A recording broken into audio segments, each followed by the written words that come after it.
First and foremost, I would like to express my apologies for taking forever with this video, if only because, well, unfortunately the laptop that I used to make my videos, well, the motherboard finally gave out on me that I just had to get a new replacement for it, and possibly get a new laptop entirely.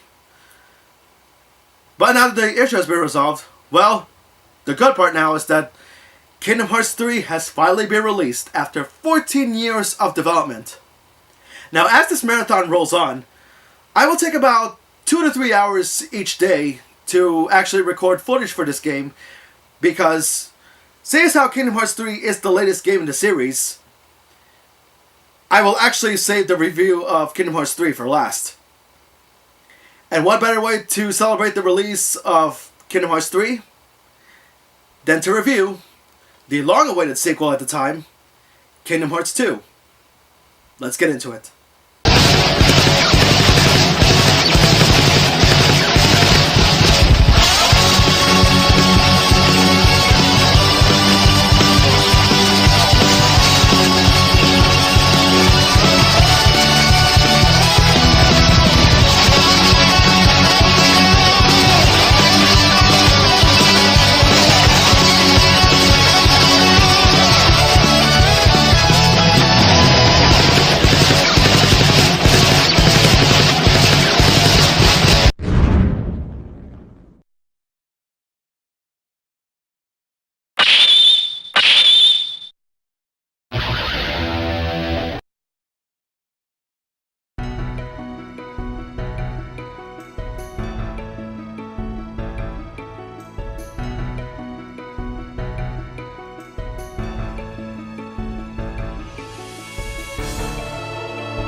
March 28th, 2006. The day that I actually picked up 2 games on the same day. Dynasty Warriors 5 Empires, and the long-awaited sequel at the time, Kingdom Hearts 2. When I was waiting for Kingdom Hearts 2 to be released, I was still in my hack and slash high with both Dynasty Warriors 5 as well as its Extreme Legends expansion. Not to mention the fact that I was still heavily invested in playing Soul Calibur 3. As I got both games during that day, I made it my own decision of sticking to Dynasty Warriors 5 for now, and wait until after class on the Friday after its release to start on it, as I know Kingdom Hearts 2 will be my whole Saturday each weekend before getting serious again the next Sunday, having no choice but to put it down until the next weekend, and it was lather, rinse, and repeat until the game is defeated. Trailer after trailer, the hype was definitely high for me, that I couldn't wait for it to hit store shelves, and when it did, it was an instant buy, and it was the last Kingdom Hearts game that got me so anticipated. Until later games in the series kinda nerfed my excitement, which I'll be talking about real soon. But for now, let's start with the game's story.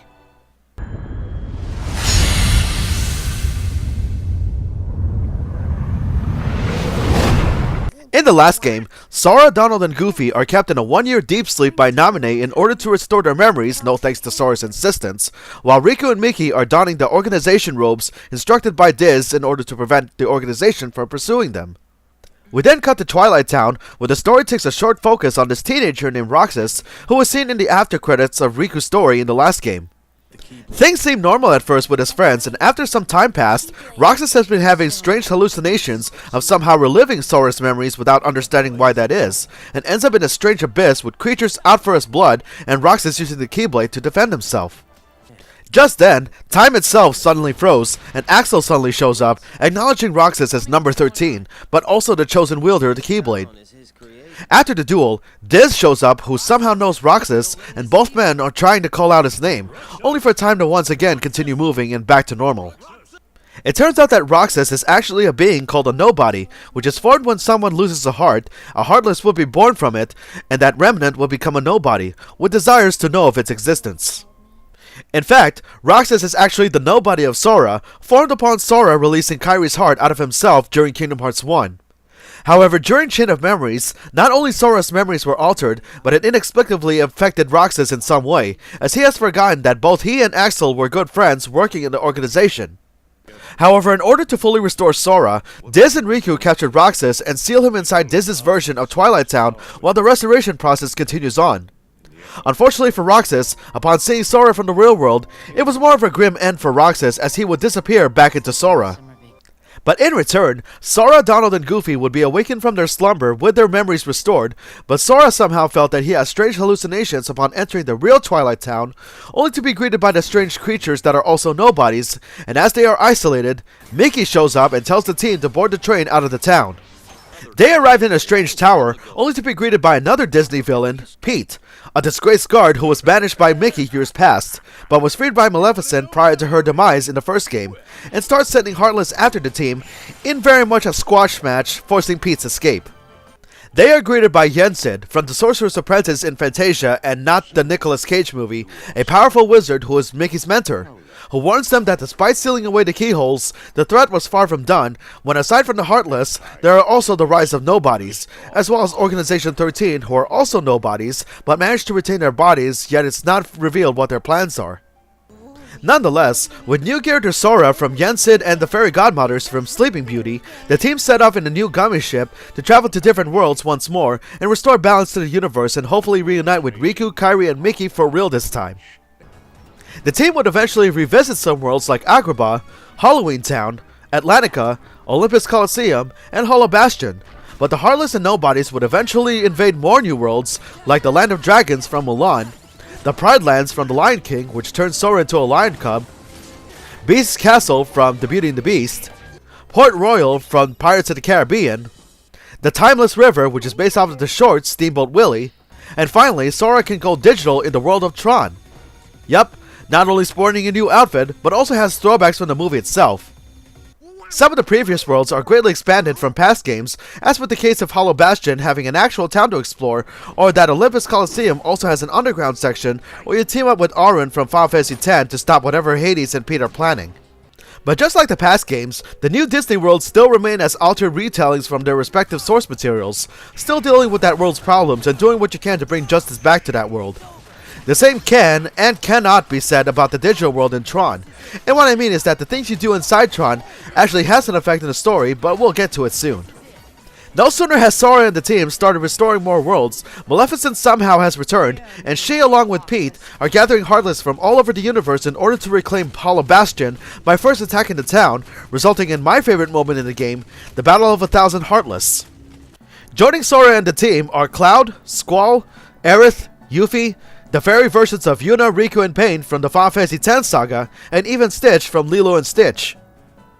Just as things are going smoothly, Sephiroth shows up, slaying a number of Heartless himself, before Cloud starts pursuing him, leaving Tifa to fend for herself.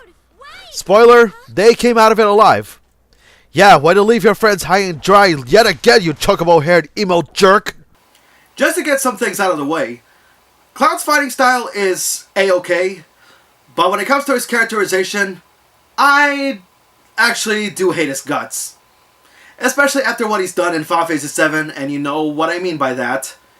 And in Kingdom Hearts, he's definitely no different here.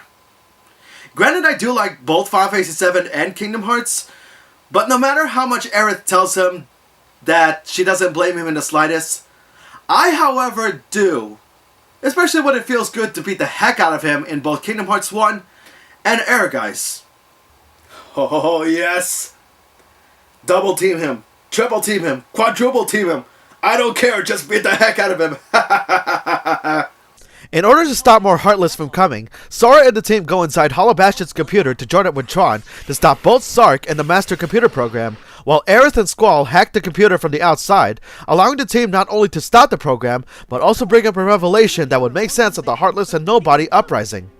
It turns out that the Ansem that was killed in the first game was a Heartless of a scientist named Xehanort, who was actually an apprentice of a once missing scientist known as Ansem the Wise. Due to his fascination of the heart, Xehanort purposefully lets go of his heart to become a Heartless himself to prove his theories, which also resulted in his nobody named Xemnas to be born and become Organization 13's leader. As for Ansem the Wise, he's actually in the team's side the whole time, taking up the name Diz after Xehanort steals his identity and wanted revenge for his betrayal. During the Battle of 1,000 Heartless, it's revealed by Xemnas that their goal was to recreate the power of Kingdom Hearts in order to make nobodies whole beings again. In this case, massacre people, which is very morbid for this game's setting. After defeating both Sark and the Master Computer Program, it resulted in Hollow Bastion restoring itself to its original state prior to the rise of the Heartless, called Radiant Garden, and all is well for its inhabitants, but not for Cloud as he's still in pursuit of Sephiroth.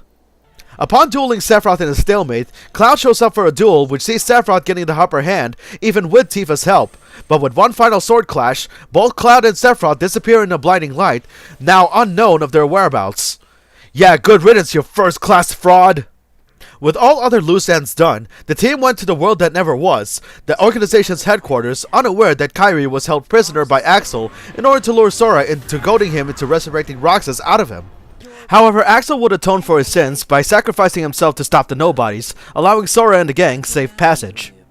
Meanwhile, with the help of Namine, revealing to be Kairi's nobody, the two managed to escape only to be stopped by the organization member Saïx, but were immediately rescued by Riku, who was taking the likeness of the Heartless Ansem, after Riku decided that in order to not re-release the Heartless persona that possessed him, he uses the darkness within him to become Ansem while still maintaining his actual persona. The team reunites with Mickey and the now unmasked Ansem the Wise, who is carrying a special laser to put a damage to Xemnas' artificial Kingdom Hearts, while also making a huge sacrifice. As a result of Ansem's sacrifice, it resulted in Riku's darkness erased from him, not only restoring his true form, but also his Dark Blade evolving itself into a Keyblade of his own. In pursuit of Xemnas, the team is surrounded by an incredible number of Heartless, only to gain some unlikely help from both Maleficent and Pete, the former stating that she'll take the whole castle for herself once they manage to defeat Xemnas. After striking the final blow on Xemnas, Sora and Riku manage to return to Destiny Islands, finally reuniting with Kairi and the Three Musketeers, ending Kingdom Hearts 2. Or so we thought, because the final scene shows the teenagers reading a note from Mickey, indicating that their journey has just begun. I will say that after coming out from Chain of Memories, the whole story just got more messed up as the series progressed. The first game has taught us the effectiveness of light and dark in the hearts of people, but if you ever watched or unlocked the special movie at the end of Kingdom Hearts 1, it goes beyond what we came to learn. You could say that aside from directing, Nomura's writing and vision are all over the place, especially when going into Kingdom Hearts 2, things get complicated way too fast. It is made evident when we don't know the motives of Organization 13 until near the end, or what kind of person Namine is in both the last game and this one. I'll admit that during the time the Kingdom Hearts games were a big deal for me at the time, I do whatever I can to take 2's story in deep thought, no matter how simple or complex it gets. What makes the plot even better is how the characters are represented, much better than how they were in the past 2 games, and with the knowledge of Organization 13's motives, or Diz's role in the story, and heck, even the Disney characters as well as the Final Fantasy characters, they all have their characterizations enhanced. Of course, with a good story comes great gameplay, right? Oh, you bet it does. It's back to the original hack-and-slash style RPG, this time buffed not only on commands, but on the speed as well. Still not close to Dynasty Warriors 2 through 5 speeds, but still good enough to make the gameplay fun. You could say that the game just went into overdrive at the press of a button, as there's more versatility on the combat engine. Sure, Sora is still the slap-happy Keyblade wielder who can tell both Heartless and Nobodies that straight the numbers mean nothing to him, but there are new mechanics brought to the game, such as the use of attack limits, which at the cost of some MP, and depending on your team formation, they can unleash high damage attacks that can make mincemeat out of any enemy. Another to take note of is Sora's outfit, because as you progress through the story, you'll unlock different colored drive forms that, if activated alongside Donald or Goofy, can give Sora different attributes and techniques that can turn the tide when using attack limits don't suit your style of play. My favorite one is Valor form, which is activated with Goofy, allows for inflicting serious pain with 2 Keyblades at the same time, plus dual wielding has always been an awesome fighting style. Wisdom form, activated with Donald, lets you go to town with long-range magic attacks. Limit form, exclusive to the Final Mix version and don't need any allies for activation, has Sora's old colors temporarily, but you can unleash his past techniques while having maximum invincibility frames upon execution. And the last 2 forms, the Master and Final forms, both of which require both Donald and Goofy. I swear, seeing any of these forms in action and dealing so much damage to your opponents with such extreme styles, I'm definitely going to assume that somebody from Square Enix must have think that Dante is such a slick demon hunter that they wanted to make Sora very slick times 2. These forms, however, are not without caveats, because every once in a while, the more you abuse the activation of drive forms, you'll accidentally enter anti-Sora mode, which is powerful to take out lesser enemies, but has no effect on bosses, and you can't cancel out of it manually until the drive meter goes down to 0. However, by meeting certain conditions and leveling up your forms, you'll get some useful abilities such as having a higher jump, a faster dodge, or in the case of casual exploration, glide and super fast speeds, which is great not only for searching either hidden treasure or to find a mix exclusive puzzle pieces for more helpful items, but also keeps the pace going than just running normally because all the worlds are now huge and have more space to travel around, almost as if they unintentionally made the game somewhat of an open world, if that makes any sense. As great as taking enemies down with a good old-fashioned Keyblade smackdown, nothing feels more impactful than taking down bosses in the game. And let me tell you, the boss fights in the game are better, more challenging, and very intense and flashy than, in the words of wrestling commentator good old Jim Ross, it's a slobber knocker. Whether it's fighting a giant Heartless or Nobody, to fighting the organization members, or a rematch with Sephiroth, who is still the hardest in the game and can now perform the HP-draining Heartless Angel attack in the air, performing air combos and utilizing the game's QuickTime command called Reaction for even more damage, the way the matches are implemented almost feels like you're watching an episode of Dragon Ball Z and Super, only with Kingdom Hearts characters. But Sephiroth isn't the only hard boss in the game, because if you're aiming for 100%, you also need to keep the returning item synthesis in mind, and the Heartless Mushrooms that you need to grind for the items that you need, because in the Final Mix version, while Sephiroth is still the hardest, these hidden boss fights are the second hardest, whether it be rematches with all Organization 13 members, even Roxas, which is very weird in hindsight, or just Mysterious Knight, who wields a Keyblade much bigger than your ultimate weapon, yet carries it in one hand like it was nothing. Kingdom Hearts 2 is not shown on minigames either, and many of them are mandatory either for plot or trying to get 100% for the sacred cutscene. These can range from minigames in the 100 Acre Wood, completing Atlantica using nothing but button commands and retelling the story yet again, even though we already did that in the first game, or experience Tron's speeder bike level, which I think is the better minigame. Using your gummy ship to travel to new worlds is still part of the game, and is vastly improved from the first game, because this time, you're recommended to enhancing your ship before flying, because the gummy ship missions can shift between 2D and 3D planes, sort of reminiscent of bullet hell arcade shooters, as the Heartless and Nobodies are now out for your blood, which makes it more exciting than how monotonous it was in KH1. As for sound, definitely loving the new songs in the game, even the main theme Sanctuary, again by Otada Hikaru. Square Enix must have done some overtime to get great soundtrack together, and thank goodness they did. As for voice acting, I didn't explain it that much on my Chain of Memories video, if only because back in 2008, when the game has been released on the PS2, some of the voice acting has been replaced, while others still retain theirs. The voice acting in Kingdom Hearts 2, however, has seen some changes, and I actually do like them, and some of them are actually newcomers to the series. Sora, Riku, and Kairi are still voiced by Haley Joel Osment, David Gallagher, and Hayden Panettiere respectively, though you can easily tell that their voices aged to reflect the characters' ages, but still great voices. The original characters also got some nice voices as well, with Roxas being voiced by singer and actor Jesse McCartney, Naminé voiced by soap opera actress Brittany Snow, Axel voiced by Quentin Flynn, aka Raiden from Metal Gear, or Diz, aka Ansem the Wise, done by the late great actor Christopher Lee.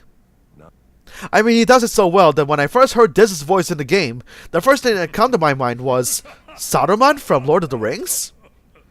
Goodness, they gave him such a good role in this game. The Final Fantasy characters have seen some changes in voices while also adding new ones, such as Cloud, still voiced by Steve Burton of the soap opera General Hospital, Aerith, now voiced by one of my favorite actresses, Mina Suvari, best known for her role in the film American Beauty, Tifa, voiced by Rachel Lee Cook from the movie Antitrust, Sephiroth, now voiced by George Newbern of the Father of the Bride movies. The fairy versions of Yuna, Riku, and Pain are still voiced by their original voice actors in the Final Fantasy X saga, and newcomers such as Setsu Gabiani from Final Fantasy VI, voiced by Crispin Freeman, aka Alucard from Hellsing and Winston from Overwatch, and Cypher Almasi from Final Fantasy VIII, voiced by Will Friedle from Boy Meets World, as well as the voice of Terry McGinnis in Batman Beyond. Many of the Disney characters also retained their roles as well, with the late Wayne Allwine as Mickey, Tony Anselmo as Donald Duck, Bill Farmer as Goofy, Tress MacNeille and Corey Burton respectively as Chip and Dale, Hades still voiced by James Woods, Pete voiced by the legendary voice actor Jim Cummings, and in the Mulan world, Ming-Na from ER and Agents of S.H.I.E.L.D. reprising her role as Mulan, and Mr. Miyagi himself, Pat Morita, as the Emperor in his final role before his passing. The game has hosted such great memorable talent, I even had the honor of meeting Mina Savari, Bill Farmer, and Tony Anselmo in conventions. They even signed my copy of Kingdom Hearts 2. Yup, the original shiny holographic cover and all, back when it was first released. I got it autographed and I have no regrets paying for them. If you look past not only the story, but also how long the prologue was, and I agree that it drags on too long for its own good, Kingdom Hearts 2 delivers a fantastic presentation with more worlds to visit, such beautiful graphics, a vast increase in content, especially in the Final Mix version, and the greatly improved combat system. This game overall will get a score of 9.5. I'll admit, I had a huge smile upon coming back to this game, and while replaying the game is very painful, while with all the grinding, collecting, and all the recording that I had to do, experiencing the whole game from start to end once more makes it all worth it for me. But now we're going to go into the Kingdom Hearts games that have burned me out. And just like the past videos, I will also go by when they were released, with some story elements thrown in on some of the games to actually make sense of the plot. So, up next in the marathon, we're going to be looking at Kingdom Hearts 358 Days Over 2 on the dual screen. We're not even halfway through the marathon yet, but I can definitely feel the burnout slowly creeping inside me. Until then, this has been Musashi X, and I bid you all farewell, take care, and stay tuned everybody. Oh, heaven help me.